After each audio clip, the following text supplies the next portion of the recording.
जो पवन दास है, इसको सतगुरु रामपाल जी महाराज जी ने गुरुद्रोही घोषित कर रखा है। ये जो बंदा है ये बुगला है। परमात्मा कहते तन उजला, परमात्मा कहते तन उजला और मन मैला, बुगला कपटी अंग, तासे तो कोवा भला बाहर भीतर एक ही रंग।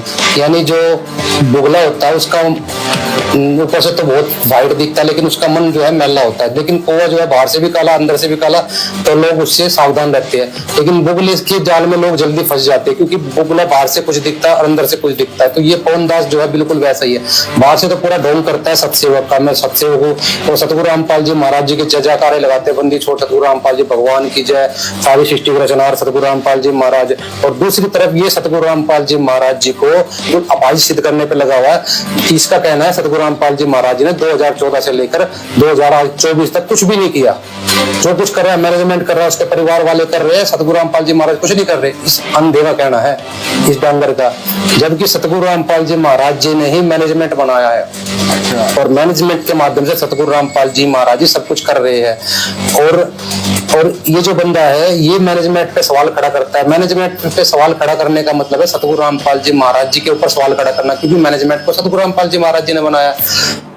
मैनेजमेंट तो सतगुरु रामपाल जी भगवान ने बनाया है। और ये जो पवन दास है, जो ये कौवा है, ये बगुला है, ये डांगर है, ये खांगर है, ये मैनेजमेंट पे सवाल उठाता है, मैनेजमेंट पे उंगली उठाता है। और मैनेजमेंट पर उंगली उठाने का मतलब है सतगुरु रामपाल जी के ऊपर उंगली उठाना। वाह भाई वाह। भाई हम मैनेजमेंट पर उंगली अपनी तरफ से नहीं उठा रहे, हमें मैनेजमेंट पर उंगली उठाने का आदेश सतगुरु रामपाल जी भगवान ने ही दिया है। देखो हम तो ज्ञान आधार से चर्चा करते हैं, हम अपनी तरफ से कुछ नहीं बोलते भाई, वो अबाई नहीं बकते। जो भी कहेंगे उसके हम पुख्ता प्रमाण देंगे, पुख्ता सबूत देंगे।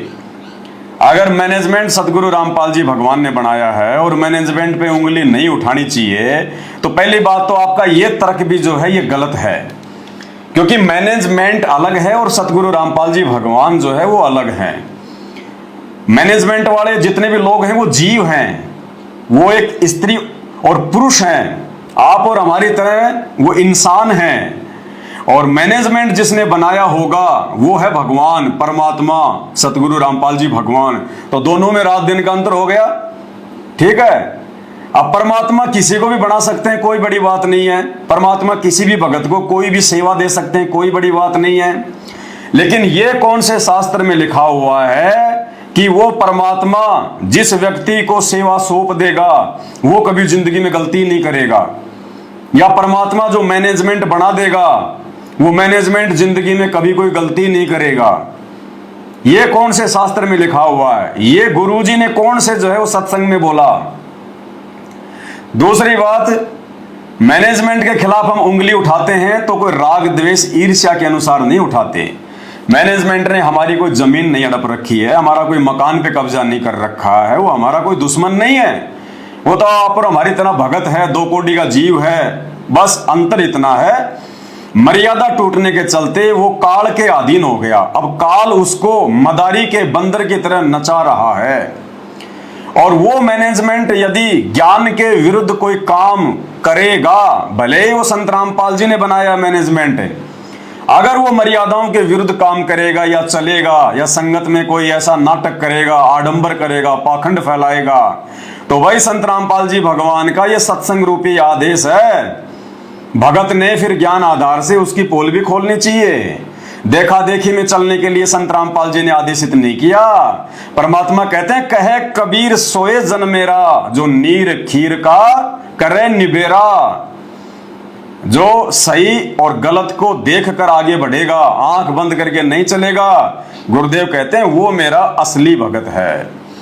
तो भाई खुद सतगुरु रामपाल जी भगवान ने सन 2014 बरवाला कांड के बाद जब उनको पुलिस प्रशासन पंचकुला लेकर जा रहा था मेडिकल के लिए, तो भाई 20 नवंबर की रात्रि को, 20 नवंबर 2014 की रात्रि को, क्योंकि 18 नवंबर 2014 को बरवाला कांड हुआ था, और 19 नवंबर 2014 की रात्रि को तकरीबन 9 साढ़े 9 बजे, क्योंकि दास भी तो उसी आश्रम में मौजूद था उस समय, हमारी आंखों के सामने गुरुदेव भगवान को पुलिस प्रशासन लेके गया था।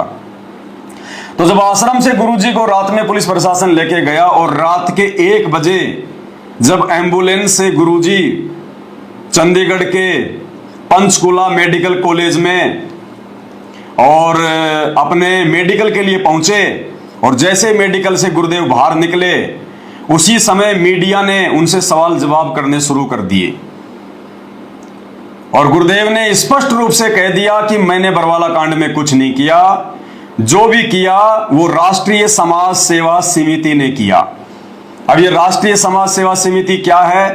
राष्ट्रीय समाज सेवा समिति का दूसरा नाम है सतलोक आश्रम मैनेजमेंट हरियाणा, जिस मैनेजमेंट के विषय में ये भाई कह रहा है कि मैनेजमेंट गुरुजी का बनाया हुआ है।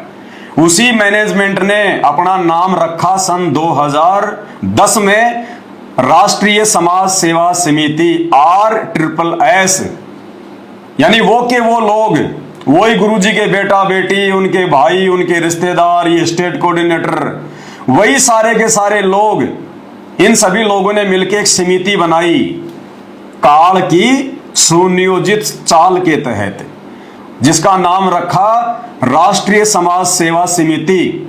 वो चाहे मैनेजमेंट कहो चाहे राष्ट्रीय समाज सेवा समिति कहो, एक ही बात है, आदमी वो के वो, बस खाली नाम चेंज कर दिया गया उसका। तो जब मीडिया वालों ने गुरुदेव से सवाल जवाब किए कि महाराज जी आश्रम में इतने आदमी मारे गए हैं, आपको कोई अफसोस है? और आपके वहां पे जो है इतने वो गुंडे खड़े थे, तो गुरुदेव स्पष्ट रूप से कह रहे हैं, ये वीडियो अभी आपको सुनाऊंगा, देखना ये गुरुदेव का। गुरुदेव स्पष्ट रूप से कह रहे हैं कि वो जो भी कुछ किया वो राष्ट्रीय समाज सेवा समिति ने किया। गुरुदेव ने, ये तो सत्यवादी परमात्मा है भाई, अरे ये भगवान भी अगर तुम्हें लगता है कि झूठ बोल रहा है तो फिर धरती पर फिर सोच लेना कोई भक्ति नहीं है, फिर धरती खाली है, मरेंगे लोग, फिर कुछ नहीं है इस धरती पर। अगर ये सत्यवादी भगवान भी अगर झूठ का सहारा लेने लग गया तो इसको किसका डर है भाई? इसको किसका भय है जो ये झूठ बोलेगा? इन्होंने स्पष्ट राष्ट्रीय समाज सेवा समिति अर्थात सतलोक आश्रम मैनेजमेंट हरियाणा अर्थात अपने परिवार व रिश्तेदारों को बरवाला कांड का दोषी बताया, और किसी बंद कमरे में नहीं बताया, पूरी दुनिया के सामने, मीडिया वालों के सामने लाइव बताया। और यदि कल को सतगुरु रामपाल जी के ये स्टेटमेंट यदि ये गलत हो जाते हैं तो भाई आने वाले समय में दुनिया इनकी भक्ति नहीं करेगी, क्योंकि दुनिया सतवादी की भक्ति करती है, झूठे की भक्ति नहीं करती। हम रोज संध्या आरती पढ़ते हैं, सतवादी के चरणों की मैं सिर पे डारूं धूर, और 84 निश्चय मिटे पहुंचे तख्त हजूर। ये वो सतवादी भगवान है। अगर संगत की आंखें खुल जाएं तो इस वीडियो को देखकर, और ये सत्यवादी भगवान मीडिया के सामने पूरी दुनिया को क्या संदेशा दे रहा है? उस मैनेजमेंट के खिलाफ बयान दे रहे हैं गुरुदेव, उस राष्ट्रीय समाज सेवा समिति के खिलाफ बयान दे रहे हैं। अब ये राष्ट्रीय समाज सेवा समिति कोई पाकिस्तान की एजेंसी नहीं है जो आश्रम में आके मैनेजमेंट संभाल रही थी। गुरुदेव के दोनों, वो सारी लिस्ट है मेरे पास में, जितने भी मेंबर हैं इसके 50 राष्ट्रीय समाज सेवा समिति के, दास अनेकों बार आपको वीडियो में दिखा चुका है। जितने भी लोग मैनेजमेंट वाले उसके मेंबर हैं, जिसमें दोनों गुरुजी के लड़के रामकुमार ढाका, बलवान जाखड़, ये जितने भी जो स्टेट कोऑर्डिनेटर हैं, बलजीत, सबके नाम हैं। तो गुरुदेव उन सबको कह रहे हैं, यानी जितने भी लोग उस समिति में शामिल हैं, गुरुजी ने उन समिति में शामिल लोगों के ऊपर बरवाला कांड का दोष रख दिया, ये कहकर कि मैंने कुछ नहीं किया, जो भी कुछ किया राष्ट्रीय समाज सेवा समिति ने किया। अब मीडिया वाले ने गुरुजी से पूछा कि महाराज जी समिति भी तो आपकी है, तो गुरुजी स्पष्ट कह रहे हैं कि नहीं, समिति मेरी नहीं है। इतना अच्छा स्टेटमेंट सतगुरु रामपाल जी भगवान ने, इस अंतर्यामी भगवान ने जेल जाने से पहले दे दिया, वरना भाई किसी को नहीं पता चलता कि बरवाला कांड ये किसने करवा दिया। तो सुनो परमात्मा का ये वचन। इतने इल्जाम है सर, आपके ऊपर इतने इल्जाम झूठे कैसे हैं आपके ऊपर? आपके गुंडे इतने खड़े थे वहाँ पे, हजारों आदमी हरियाणा पुलिस से। मेरे नीचे राष्ट्रीय समाज सेवा समिति नहीं तो आपकी समिति है।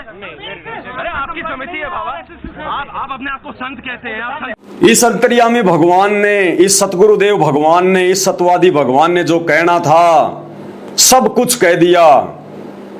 और कहते हैं संत वचन पलटे नहीं चाहे पलट जाए ब्रह्मांड।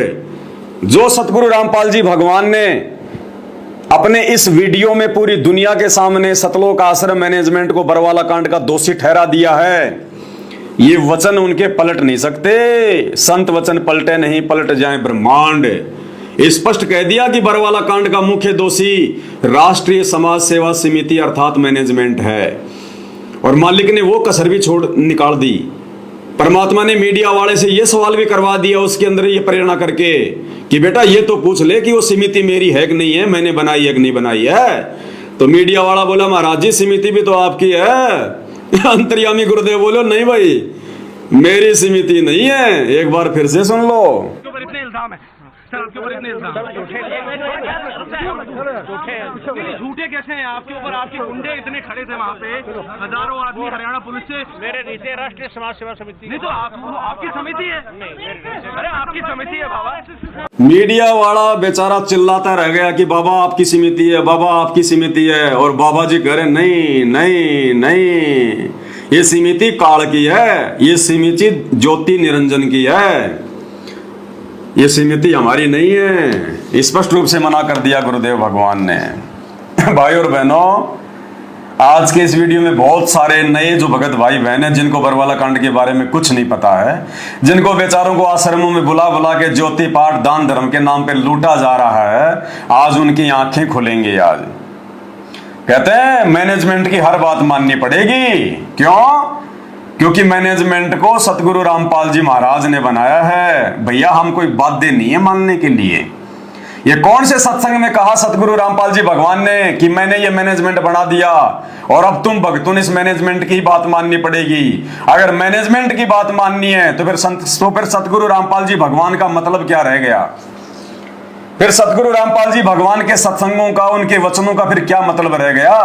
फिर तो जो मैनेजमेंट कहेगा वो ही मानना हमारे को, फिर तो सत्संगों को छोड़ दो। फिर सत्संगों की आवश्यकता क्या पड़ गई? फिर भगवान ने सत्संग क्यों किए अगर मैनेजमेंट की माननी है तो? मैनेजमेंट कल को कहेगा कुएं में पड़ जाओ, हम मूर्ख हैं क्या जो अपने मानव शरीर को हम बर्बाद कर देंगे? तो ये जो आपका जो ये तर्क है ये बहुत ही ओल्ड और ये घटिया तर्क है। बच्चे भी इतनी समझ रखते हैं लेकिन उससे भी नीचे गिरी हुई सोच इस भाई की है। काल इतना नीचे गिराता इंसान को। कहता मैनेजमेंट सतगुरु रामपाल जी महाराज जी ने बनाया इसलिए उसकी हर बात माननी पड़ेगी, और मैनेजमेंट मतलब सतगुरु रामपाल जी भगवान ही समझ लेना।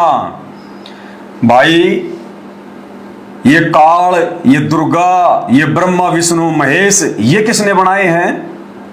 ये आपके दादा परदादा ने बनाए हैं क्या? अरे काल को किसने बनाया? सतगुरु रामपाल जी भगवान ने। दुर्गा को किसने बनाया? सतगुरु रामपाल जी भगवान ने। और दुर्गा के विषय में परमात्मा ने क्या कहा? कंठ कमल में बसे अविद्या ज्ञान ध्यान बुद्धि नाश ही।